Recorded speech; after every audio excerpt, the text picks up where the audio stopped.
Ou après, ça après. Caribou sur le podcast Ça, c'est Mayotte. Ici, on raconte, ici, on parle de nos vécus sur l'île au parfum. Ou après, ça après. Ça, c'est Mayotte. Le 14 décembre 2024, le cyclone Chido dévaste l'île au parfum. La violence est inouïe, les dégâts sont considérables et le choc est certain. 1 an après, que reste-t-il ? Aurélie, psychologue, partage son micro avec les lycéens de Chirongui. Ils racontent comment ils ont vécu Chido. Épisode 1. Ou après, ça après. Ok, donc bienvenue pour cet épisode de podcast. Aujourd'hui, on va parler un petit peu de ton expérience autour de Chido, comment tu l'as vécu, ce que tu as ressenti. Là, presque 1 an après, comment tu te sens aussi, enfin, de plein de petites choses comme ça. Est-ce que déjà, tu peux un peu me partager comment justement tu as vécu ce jour-là, ce que tu faisais, où t'étais, enfin... En gros, j'étais chez moi et tout. Après, quand ça a commencé, du coup, moi, je dormais. On est venu me réveiller, comme quoi, ouais, viens voir, etc. Puisque chez nous, c'est des baies vitrées que je suis partie aller voir. Après, au début, c'était calme, un peu calme. Mais après, la porte, elle commençait à bouger vraiment. On dirait qu'elle allait s'arracher. Du coup, on a dû tenir la porte. Il y a de l'eau qui rentrait et tout. Du coup, on était là avec les grandes sœurs et tout, à essayer de tenir la porte, nettoyer un peu. Les gens à côté, ils pleuraient, ils avaient peur. Du coup, c'était un peu compliqué. Et quand tu dis les gens à côté, c'est qui? C'est la famille, ma mère, ma grand-mère. Il y avait même les petits qui pleuraient parce qu'ils avaient peur. Après, c'était vraiment compliqué. Du coup, après, quand c'est passé et tout, on est sorti. C'est là où on a constaté les premiers dégâts. Il y avait plus rien. Quand on regardait vers la plage, il y avait rien. Oui, parce que toi, t'as la plage juste en face de Du coup, on n'avait rien. Après, en fait, il y avait une voisine. Elle avait, comment je vais dire ça? En gros, il y avait un gros manguier. Il est tombé, il s'est carrément déraciné. Ok. Du coup, quand j'ai vu ça, j'ai fait, waouh, comment c'est possible? Du coup, on a regardé, il y avait des fils de courant partout par terre, etc. Du coup, on a essayé de dégager un peu la route, mais quand on regardait le village, on n'aurait pas craint, parce que c'était le village qui était avant, c'était un autre truc. On reconnaissait, de loin, on va dire, là, c'est une deuxième, mais on reconnaissait plus. Parce que là, tu dis, vous avez essayé de dégager quelques trucs et tout. C'est quoi, tout de suite après, quand ça s'est fini, comment? Oui, il y avait encore un peu de vent, vraiment un peu. On est sorti dehors. On a vu, il y avait déjà des gens qui étaient sortis et tout. Du coup, on est sorti. Et après, on a regardé les dégâts. S'il y avait pas de dégâts au niveau des voitures, etc. Après, bon, puisqu'on n'arrivait pas à passer, on a dû juste un peu dégager les arbres qui étaient tombés. On a dégagé. Vous seuls, les habitants du village? Oui. Waouh, ok. Du coup, en gros, au village là-bas, quand je vous expliquais, c'était nous, ceux qui habitent à côté de eux, et c'est nous, on a essayé de dégager, c'est nous, on a refait des trucs, etc. C'est débrouillé, parce que au début, on voyait pas trop les agents de la mairie, on les voyait pas trop. Parce que soit ils essayaient de dégager les routes principales, etc. Du coup, c'est ça. Ok. Et tu parlais donc des enfants qui pleuraient, qui avaient peur. Est-ce que sur le moment, toi, t'avais peur aussi ou pas? Un peu. Ok. Est-ce que, parce que donc, il y avait ta peur à toi qui était peut-être plus légère que celle des enfants. Est-ce que du coup, vous avez dû les rassurer? Comment ça s'est passé à ce niveau-là? Et j'ai dû prendre ma petite sœur dans mes bras parce qu'elle était en train de pleurer. J'ai pris dans mes bras, j'ai dit c'est bon, etc. Après, elle s'est endormie, que j'ai laissé de côté. Après, on a continué à vraiment nettoyer, etc. parce qu'il y avait trop d'eau. L'eau rentrait, après nous on était au salon, du coup, on devait évacuer les trucs. Par exemple, on avait des tapis de par terre, on devait les enlever. Les tables basses, on devait les déplacer et tout. Ah ouais, vous avez dû, en fait, vous avez même pas eu le temps de vraiment vivre et encaisser ce qui venait de se passer, c'était tout de suite action-réaction, faut y aller, Au début, on a regardé parce qu'au début, il y avait pas encore d'eau qui rentrait. Mais après, vers la fin, quand ça s'est vraiment intensifié, l'eau commençait à rentrer dans la maison, etc. Du coup, Et quand tu dis vers la fin, est-ce que tu as une ordre d'idée du timing? je crois que c'était vers quelle heure? Je sais même plus c'était vers quelle heure. Est-ce que ça a commencé le matin ou le midi chez Do? Enfin, vraiment que toi, tu l'as vu. J'ai vu vers 1 heure surtout. Donc 13h, ouais, waouh, ok. Et donc au début, il y avait vraiment que le vent qui... En gros, il y avait quelque chose, mais moi quand je dors, je dors. Et donc finalement, ceux qui ne dormaient pas l'ont vu plus tôt. Oui. D'accord, ok. C'est toi, tu t'es réveillé vers 13h, donc t'as vu. Et ça a duré jusque longtemps dans l'après-midi? Je sais même plus ça s'est arrêté à quelle heure, ça fait longtemps. Ok. Mais le soleil était quand même encore là quand vous êtes sortis dans les rues? Il y avait encore des nuages noirs. Waouh. Parce que du coup, l'électricité, elle... Il y avait plus d'électricité. Donc vous étiez dans le noir, en fait. Enfin, c'était sombre quand même. Et il y avait plus d'électricité. Heureusement, en fait, je venais de recevoir un nouveau téléphone. Du coup, j'avais les Samsung. Là, après moi, c'est des chargeurs type C, iPhone. Du coup, j'ai pu charger mon ancien téléphone. Je donne aux autres pour pouvoir charger leur téléphone. C'était comme une batterie externe. Ah, super, ok. Du coup, il y en a, ils ont pu charger leur téléphone, etc. Après, bon, on était là. Ceux qui ont pu charger, ils ont chargé. Après, ceux qui n'ont pas pu, on est restés.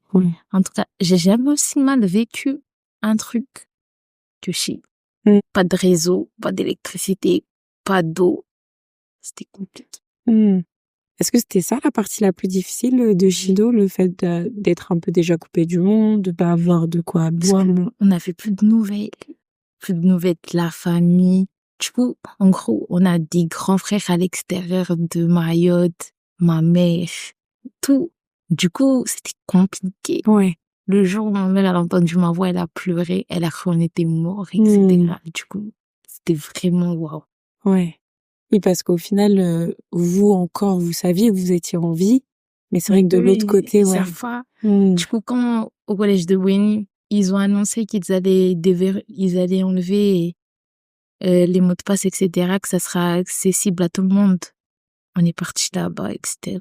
Alors, c'est-à-dire, parce que... en fait, ouais, la Wi-Fi de l'établissement. D'accord. Ils ont ouvert pour tout le monde. Pour qu'on puisse se contacter, ok. Du coup, ils ont enlevé le mot de passe. Du coup, on pouvait juste se connecter comme ça. D'accord. Du coup, les gens, c'était vraiment bondé. Même, il y a des gens qui restaient là. Il y avait même des gens qui dormaient là. Parce que ils avaient plus d'endroit où dormir? Non, juste pour la Wi-Fi. Ouais, pour contacter les autres, etc. Du coup, il y avait beaucoup de gens, même le soir. Du coup, du matin au soir, il y avait beaucoup de gens. Ok. Et comment toi, tu l'as vécu ce moment où... Alors déjà, tu devais aller là où il y avait beaucoup de gens pour capter de la Wi-Fi. Comment toi, tu l'as vécu ça? C'était ok ou bien c'était un petit peu oppressant? Enfin... Moi, tant que j'entendais la voix de ma sœur, de ma mère, etc., on ravale tout. Ravale toutes les émotions, tout ce que... Ouais, ok. Il faut des gens qui sont à côté, tant que je entends leur voix, c'est bon. Ok. Est-ce que, justement, on en parlait un petit peu en off, mais si tu veux partager un petit peu ce que Chido, enfin, l'avant-après Chido, au niveau des émotions, au niveau... J'étais déprimée. Ouais. Je suis restée déprimée pendant 2 mois. Même la rentrée, je voulais pas venir à l'école. Parce que vous avez repris rapidement après. Hein. Je crois que c'était le premier établissement à ouvrir. Je sais pas. Parce que lui, en fait, le proviseur, lui, il s'attendait à on reprenne vraiment. On a direct repris les cours. On s'est mis. C'est les profs, ils nous disaient oui, vous avez vécu une épreuve difficile, etc. Mais le proviseur, lui, c'était il y a le bac, il y a le bac. Ok. Donc, parce que Chido, c'était le 14 décembre. Vous aviez 2 semaines de vacances, c'est ça? Non, on avait 1 mois. 1 mois de vacances. C'était les mois, c'était les vacances de Noël. Ok. 1 mois jusqu'à janvier. Ok. Donc, quand vous avez repris en janvier, c'était direct on attaque. On a repris en janvier ou en février? Fin janvier ou février, début février, un truc comme ça. Donc quand tu dis vous étiez les premiers à reprendre, ça veut dire qu'il y a d'autres lycées qui ont repris après? Oui. Le temps de se remettre aussi des dégâts Parce que, émotionnels. ouais, nous, perso, on n'avait pas beaucoup de dégâts. Parce que déjà, il y avait les agents de la sécurité civile, je sais pas quoi. Ils étaient ici. Il y en avait beaucoup qui étaient ici. Du coup, puisqu'ils logeaient ici, ils ont pu déballer, etc. Ok. Du coup, quand la tempête dit qu'elle était arrivée, apparemment, les salles, ils étaient inondées, mais eux, puisqu'ils étaient là, ils ont pu tout dégager. Du coup, on a repris. Ah Il y oui, avait pas rapidement. beaucoup, ouais, il y avait pas beaucoup de dégâts. Mais quand on a repris, c'était tout much parce que ils occupaient la moitié du lycée. Ah ouais. Après, le proviseur, il nous a dit, le jour de la pré-rentrée, ouais, dites à vos parents qu'ils le veuillent ou pas, eux, ils vont rester. On va essayer d'arranger les trucs, mais eux, ils vont rester, du coup. Des fois, il y avait des cours qui sautaient, etc. Des cours vraiment importants pour ceux qui faisaient le bac de France et c'était les spécialistes. Mais il y avait beaucoup de cours qui sautaient. Pourquoi? Parce que les profs étaient pas là, parce qu'il y avait pas Il y les avait des salles? profs qui étaient pas là. Ok. Après, au niveau des salles aussi. Oui, ok. Après, au début, on faisait des cours jusqu'à 14 heures. Après, on partait. Ok. Et il y avait des bus qui étaient mis en place là, à ce Oui. moment-là? Ok. Il y avait déjà des bus, etc. Ok. Mais c'était pas tout le monde qui avait les bus parce qu'il y avait des bus qui étaient abîmés, etc. Du coup, il y a des gens, ils attendaient le bus qui va déposer là-bas, etc. Qui reviennent. Ouais. Wow. Ok. Et toi, tu disais, donc, il y avait, t'as eu un épisode de dépression quand même où c'était compliqué. Est-ce que tu pourrais nous en parler un petit peu au niveau de tes émotions, de tes pensées, comment ça Je me s'est sentais passé? j'étais tout le temps triste, j'étais fatiguée, je voulais parler à personne. Du coup, c'était vraiment compliqué. Comment t'as su que c'était une dépression? Parce que vous en aviez déjà parlé en classe, enfin. J'ai parlé de ça avec le psychologue et l'infirmier. Ok. Parce que vraiment, je me sentais pas bien, je faisais des crises d'angoisse et tout. C'est là où ça s'est vraiment intensifié.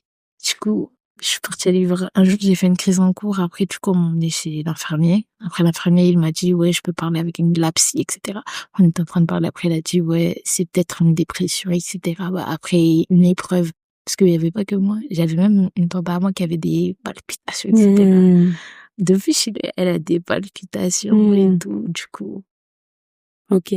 Et c'était le psy qui était mis en place par rapport à Shido, ou vous aviez déjà un psy avant? Il y avait, de toute façon, avec le psy du lycée, du coup. Ok. Il a été mis en contact, du coup, c'était par rendez-vous, etc. D'accord. Et toi, ça t'a fait du bien d'aller le voir? T'as pu le voir souvent? Non, je crois que je suis partie une seule fois après, je me suis dit, bon, c'est bon. Ça va passer. Du coup, après, j'avais la famille à côté, les amis à côté, du coup. Ça m'a redonné la joie de vivre. Je me suis dit, bon, c'est bon. Ok. Donc, t'as quand même pu parler, ça t'a fait du bien, mais ensuite, tu t'es servi de tes amis, de ta famille pour déverser, extérioriser. Ok. T'arrivais justement pendant ces moments un petit peu de déprime à mettre des mots sur ce que tu ressentais ou pas? Non, j'arrivais pas. Ouais, c'est compliqué. C'est après, du coup, que t'as su expliquer. Ok. Est-ce que toi, t'as vu un avant et un après Shido? Comment ça s'est passé? Perso, moi, j'ai rien. À part qu'on avait tout reconstruit, on revoyait enfin le village, etc. J'ai rien vu. Du coup. Parce que jusqu'à aujourd'hui, on constate encore des dégâts. Les maisons, ils ont pas encore pu finir, etc. Du coup, ça, c'est encore dans la tête. Ouais, ok. Donc finalement, ce qui est dit parfois on met ça derrière nous, on avance, c'est pas pour tout le monde, ouais. Parce que justement, toi, tu disais que ça reste là, ça ancré. À chaque fois qu'on entend, ouais. Par exemple, j'ai une grosse-sœur. À chaque fois que l'on entend, ouais, il y a un cyclone ou il y a une tempête, elle est en PLS. Ouais, elle revit le trauma, en fait. Ok. Et elle a vraiment vécu le trauma parce qu'en fait, elle était à l'étage. Du coup, elle a vraiment vécu le truc. Ouais. Elle pleurait et tout. Après, dès que c'est fini, elle a demandé à son mari d'aller voir si on allait bien chez nous. Parce qu'on habite pas au même endroit. D'accord. Même village, mais des maisons différentes. Ok, ok. Parce que là, on approche bientôt d'un an Shido, en décembre. Comment tu te sens? Comment ta famille se sent? Est-ce que vous en parlez? Comment ça se passe? on en parle pas. Ok, toi, comment tu le vis, ça, d'arriver au 1 an, entre guillemets, de Shido? Perso, tant qu'il y a pas un autre, c'est bon. Ok. Là, je sais que le week-end dernier, il y avait peut-être une tempête qui était annoncée. Est-ce que ça t'a fait peur? Est-ce que... Ouais, Ouais, ouais. c'est vrai. Mais le pire, ce qui me choquait, c'est les gens qui disaient, qui mettaient déjà sur les réseaux. Il y avait des élèves, ils mettaient déjà sur les réseaux, ouais, nous, on va faire le bac, je sais pas quoi. Oh, ça va être facilité comme chilo, etc. Et je dis, et vous avez pas vécu, hein. Parce que ça, le pire, c'est que les gens qui mettent ça, c'est les gens qui étaient en métropole pendant le chilo. Ok. Du coup, ils savent pas ce qui s'est passé. Mm. Ils étaient pas là, ils ont pas vécu le truc, comment c'était bien chaud. Oui, donc finalement, Ouais. tant qu'on ne vit pas, on peut pas savoir. On a beau projeter peut-être des Truc, peurs, des angoisses, des idées, mais comme tu dis, vous y étiez en fait. Voilà. Donc, Alors ouais. que eux, ils y étaient pas, ils sont là, ouais, non, on va faire le bac, je sais pas quoi. Mm. Vivement la tempête, elle arrive, vivement il y a un autre cyclone, comme ça, Ouais. on fait pas le bac, etc. Mm. J'ai, vaut mieux que je fasse le bac. Mm. Mais ça, là, je veux plus revivre Ouais. par rapport. Ouais. Parce que quand toi, certains disent ça, tu te sens comment? Je me dis, mais vous êtes des malades. Mm. Ouais. Des fois, j'ai envie de leur dire, vous êtes fous, quoi. Mm. Parce que vous, on dirait, vous avez, ça vous a pas traumatisé, Ouais. vous êtes des, parce qu'il y a des gens, ils s'en foutaient parce qu'ils allaient pas à l'école. Du coup, des fois, il y a des gens, ils étaient contents. Je me suis dit, wow, Mm. vous êtes vraiment des phénomènes, wow. Mm. Même si j'aime pas l'école, mais pas à ce point-là. Ouais, il y a un degré. Ok. Est-ce que, pour finir, il y aurait quelque chose que tu aurais envie de dire à ceux potentiellement qui vont t'écouter, enfin, par rapport toi, peut-être à ton vécu autour de ça? Est-ce qu'on se prépare, est-ce qu'on se prépare pas? Un message d'encouragement, enfin, je sais pas, des gens qui peuvent... Vraiment force à ceux qui sont déprimes jusqu'à aujourd'hui, parce qu'il y en a, ils sont encore en train de revivre le truc dans leur tête, etc. Il y a vraiment ceux qui ont perdu les proches, etc. Vraiment force à eux. Vraiment, je les encourage vraiment, vraiment, vraiment à aller de l'avant, etc. Est-ce que tu les encouragerais à aller parler à un psy, à aller parler à leur entourage? Vraiment Ouais. beaucoup, beaucoup, beaucoup, parce que à force de garder tout pour soi, ça fait trop. À un moment, tu vas craquer. Et c'est vraiment... Ok. Bah, merci beaucoup pour ton partage. Ouais. Et puis, à très vite pour un autre épisode.